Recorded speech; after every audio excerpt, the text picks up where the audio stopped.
तो आज की वीडियो में हम सीखेंगे लूडो स्टार एप्लीकेशन में आप जो है कैसे चालू कर सकते हैं अपने ऑप्शन को, जैसे कि अलाउ फ्रेंड बडी रिक्वेस्ट ऐसा कुछ ऑप्शन है, तो उसको जो है सेटिंग से आप चालू या बंद कैसे कर सकते हैं।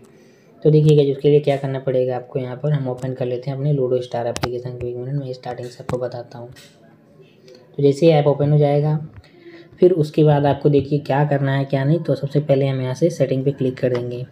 सेटिंग पे जैसे आप टाइप करेंगे तो नीचे आ जाएंगे, तो यहाँ पे लिख रहा है देखिए अलाउ बॉडी रिक्वेस्ट। तो अभी ये जो है चालू है। तो अगर मैं बंद कर देता हूँ तो कोई भी बॉडी या फिर कोई भी जो ऑनलाइन फ्रेंड्स है वो मुझे रिक्वेस्ट डालना चाहता है तो वो जो है फ्रेंड रिक्वेस्ट मुझे नहीं डाल सकता, बड़ी रिक्वेस्ट, ठीक है। अगर मैं इसको चालू कर देता हूँ तो कोई भी चीज़ चाहे तो मुझे बड़ी अपना पार्टनर बनाने के लिए रिक्वेस्ट डाल सकता है, तो मैं जो है उसको एक्सेप्ट भी वहाँ से कर सकता हूँ गाइस।